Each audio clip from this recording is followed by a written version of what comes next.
మాట్లాడడానికి ఏదో కాంగ్రెస్ మాట్లాడతారో పార్టీని ఆయన సమర్థించడమో లేకపోతే ఇంకొక పార్టీని ఓరే చేయడమో కాదు. నేను నిబంధనల గురించి చెప్పాను అంతే తప్ప సాంప్రదాయాలు విలువలు ఎవరు పాటిస్తున్నారు, ఏ పార్టీ పాటిస్తా ఉంది? సాంప్రదాయాలు విలువలు గొంగట్లో అన్నం తింటూ వెంట్రుకల గురించి చెప్పుకున్నట్టుగా సాంప్రదాయాలు విలువలు అనేటువంటి దాన్ని తిలోదకాలు ఇచ్చారు. నిబంధనల ప్రకారం అది సమర్థనీయమే ఆ విధంగా చేయడం అని చెప్పాను తప్ప, లేకపోతే ఎన్నికల కమిషన్ జోక్యం చేసుకుంటది, చేసుకుంటే రద్దు చేస్తుంది, చేయనివ్వండి. దాని మీద నేనేదో అది చెప్తే కాంగ్రెస్ కు మద్దతు అనో లేకపోతే ఇంకోటి సమర్థనో ఆ విధంగా చిత్రించినందువల్ల ఉపయోగం లేదు. రెండోది, ఎన్నికల కోడ్ గురించి పదే పదే చెప్తున్నారు. ఎన్నికల కోడ్ గురించి తెలియని వాళ్ళు ఎవరు లేరు. బీహార్ లో ప్రతి మహిళకి 10,000 చొప్పున 2 కోట్ల మందికి సరిగ్గా ఎన్నికల ప్రకటనకు ముందు నరేంద్ర మోడీ అండ్ నితీష్ కుమార్ గారు చేసినటువంటిది ఓటు కొనుగోలే కదండి, ప్రభుత్వ సొమ్ముతోటి. అది ఎన్నికల కోడ్ తెలీదా? అది మరి ఎప్పటి నుంచో ఉన్నటువంటి నితీష్ కుమార్ మరి సరిగ్గా ఎన్నికలకు ముందు 10,000 కోట్లు ఎట్లా ఇచ్చారు? రెండోది, సబ్కా సాత్ సబ్కా వికాస్ అని చెప్తుంది. భారతదేశ చరిత్రలో మొట్టమొదటిసారిగా 20 కోట్ల మంది మైనారిటీలుగా ఉన్నటువంటి ముస్లిం సామాజిక తరగతి నుంచి కేంద్ర ప్రభుత్వంలో ఒక్క మంత్రి లేడు. ఇప్పుడు సబ్కా సాత్ సబ్కా వికాస్ అని చెప్తారు వీళ్ళు.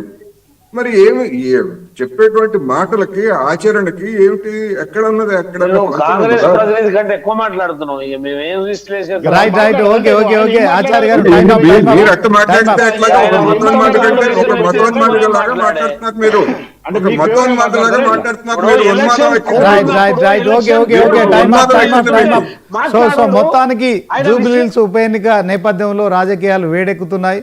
సో దీంట్లో మైనార్టీ ముస్లిం ఓట్ల కోసమే అజారుద్దీన్ మంత్రివర్గంలోకి తీసుకుంటున్నారని చెప్పి మరి బీజేపీ బీఆర్ఎస్ ఆరోపిస్తున్న నేపథ్యంలో మరి కాసేపట్లో మంత్రిగా అజారుద్దీన్ అయితే ప్రమాణ స్వీకారం చేస్తున్నారు. సో దీంట్లో ఆయన మరి అంతర్జాతీయ క్రికెట్ క్రీడాకారుడు, అదే క్రమంలో కాంగ్రెస్ నాయకులు. సో దీంట్లో రాజకీయ పార్టీలు అన్నీ కూడా తమ ఎన్నికల్లో ఓకే డిబేట్ కంటిన్యూ చేస్తున్నాం. కోటేశ్వరరావు గారు మీరు మాట్లాడండి.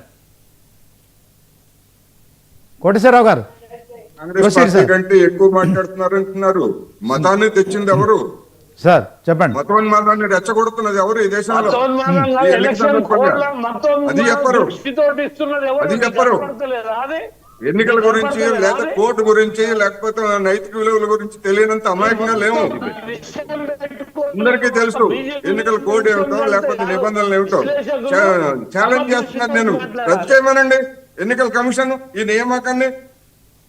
నిబంధనల గురించి చెప్తే కాంగ్రెస్ పార్టీకి మద్దతు లేకపోతే ఇంకొకటి మద్దతు అని చెప్పేసి నా మీద బురద చల్లితే మీకేం ఉపయోగం? కోడ్ లో ఇస్తే నిబంధనలు లేదు కానీ కోడ్ కంటే ముందు ఇస్తే నిబంధనలు ఉన్నట్ట. అది ఎవరు చెప్పారు? మాత్రం నిబంధనలు లేవా? బీహార్ లో ఎన్నికల ప్రకటనకు ముందు 2 కోట్ల మందికి 10,000 చొప్పున ఇచ్చి ఓట్లు కొనుగోలు చేశారు మీరు అఫీషియల్ గా. మీ నైతిక విలువలు ఏంటి?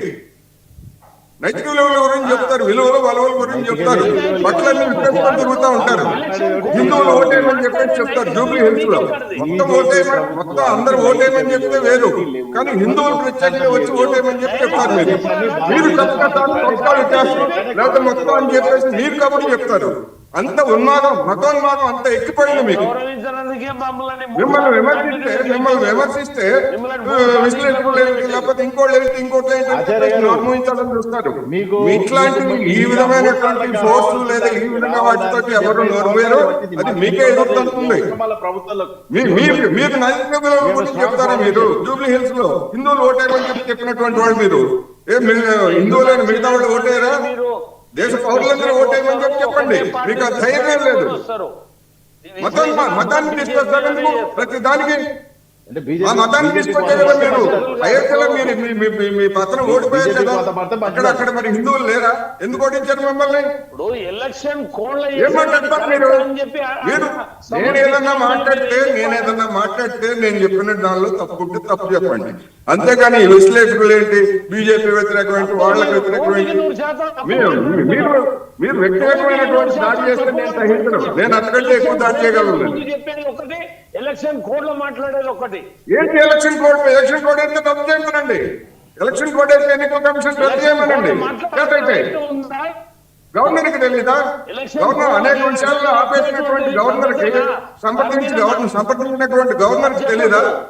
అంటే గవర్నర్ విశేషంగా కూడా మీరు గవర్నర్ కూడా అవమానిస్తున్నారు, మీరు రాజ్యాంగాన్ని అవమానిస్తున్నారు, గవర్నర్ అవమానిస్తున్నారు, అన్నింటినీ అవమానిస్తున్నారు, మీరు రాజ్యాంగాన్ని అవమానిస్తున్నారు. మీరు నిబంధన గురించి నేను చెప్తున్నా, విలువల గురించి కాదు. విలువల గురించి మీకు అసలు నైతిక అర్హతే లేదు. మీకు ఎవరి పరిధిలో ఎవరికి ఏ అధికారం ఉండదో ఎలక్షన్ కోడ్ లో చేయొద్దు.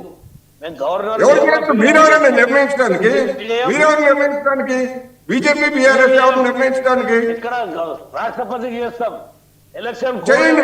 రాష్ట్రపతి కాకపోతే ఐక్యరాజ్య సమితి చేయండి, ఐక్యరాజ్య సమితి చేయండి. రాష్ట్రపతి కాకపోతే ఐక్యరాజ్య సమితి చేయండి. చర్యలు తీసుకుంటాం. ఎవరు వద్దన్నారు మిమ్మల్ని ఏం వద్దలేదుగా, నేనేం వద్దలేదుగా మిమ్మల్ని. నిబంధనలో అవకాశం ఉంది, ఆ అవకాశం మేరకు వినియోగించుకున్నారు. వినియోగించుకున్నారనేటువంటిది అందరికీ తెలుసు.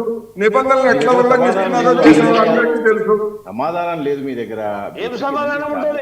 జరిగినటువంటి మీరు మీరు చూడండి. ఆచార్య గారు పవన్ గారు ఒక నిమిషం.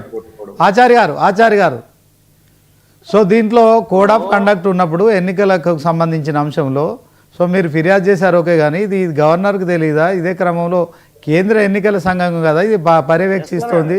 సో దీంట్లో గవర్నర్ కేంద్ర ఎన్నికల సంఘంతో సంప్రదిస్తారు.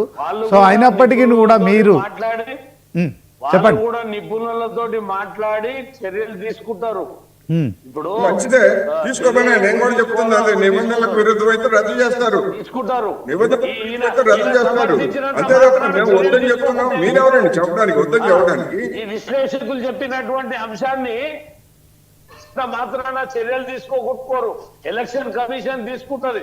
కాకపోతే అనేటువంటిది ఉండొచ్చు. గవర్నర్ కి మాత్రం తెలియదా? రాజ్యాంగాన్ని పరిరక్షించేటువంటి గవర్నర్ కి రాజ్యాంగం గురించి తెలియదా? గవర్నర్ వ్యవస్థను అవమానిస్తున్నారు, రాజ్యాంగాన్ని అవమానిస్తున్నారు. రాజ్యాంగానికి వ్యతిరేకం మతాన్ని తీసుకొచ్చి హిందువులు ఓటేయమని చెప్పేసి ప్రకటించడం ద్వారా మీరు దేశ ద్రోహానికి రాజ్యాంగానికి వ్యతిరేకంగా మాట్లాడుతున్నారు. మీ మీద కేసులు పెట్టొచ్చు, మీ నాయకుల మీద. తెలుసా మీకు ఆ విషయం? ఆ మీద నువ్వు కేసు పెడతావు కాదు, ఇవాళ నువ్వు సమర్థించే అంశం కేసు పెట్టాలి. ఉల్లంఘిస్తే ఎవరి మీద పెడతారు? ఎలక్షన్ కోడ్ పిలిపిస్తే ఆచార్య గారు మాట్లాడేది ప్రజాస్వామికంగా వ్యతిరేకమైనది. వారికి అర్థం కాదు ఏంటంటే గవర్నరు మేము చెప్తే వినయా, నేను పెద్ద మనిషి కొంచెం ఓకే చేసుకో, కొంచెం వాటర్ తాగు బీపీ టాబ్లెట్ వేసుకో. గవర్నరు, ముఖ్యమంత్రి, మంత్రులు కలిపితే క్యాబినెట్. ప్రభుత్వం ఒక నిర్ణయం తీసుకున్నాక దాన్ని ఆపేటువంటి అధికారం గవర్నర్కు రాజ్యాంగబద్ధంగా ఉన్నటువంటి అధికారం. నేను ఇక్కడ పొలిటికల్ డిబేట్ ఏం చేస్తున్నా అంటే, గవర్నమెంట్గా ముఖ్యమంత్రి గారు ఒక నిర్ణయం తీసుకున్నారు.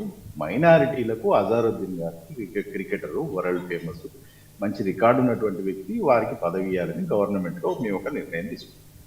ఇవాళ 12ంటికి ముహూర్తం పెట్టుకున్నాం గవర్నర్ భవన్లో, రాజ్భవన్లో మేము చేస్తాం.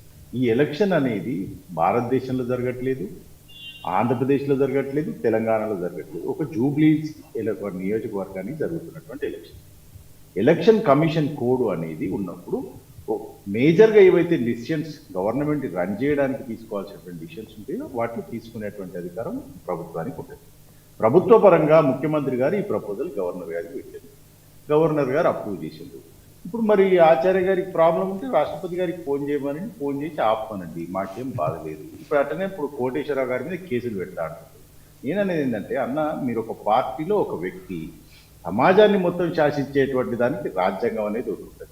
Every citizen in this country has to avoid the rules and regulations of the constitution which you have to agree and follow.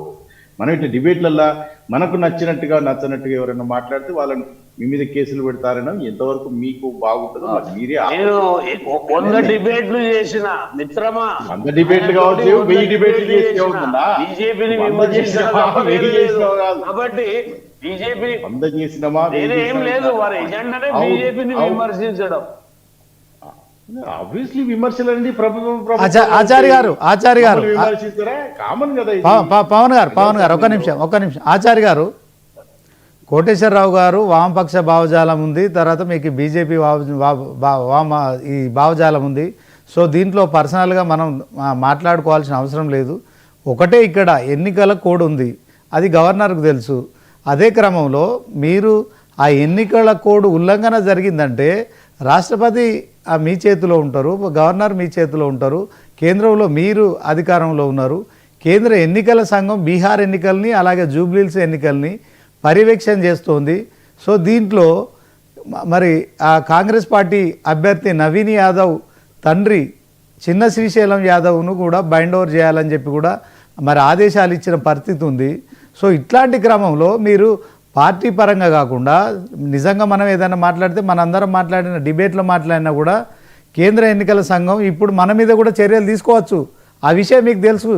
కానీ అలాంటి పరిస్థితులు ఉన్నప్పటికీ కూడా మీరు వ్యక్తిగతంగా మాట్లాడడం కరెక్ట్ కాదు. ఆయన కూడా ఏమంటున్నారు కోటేశ్వరరావు గారు, సో రద్దు చేయండి, ఆపేసేయండి, ఫోర్స్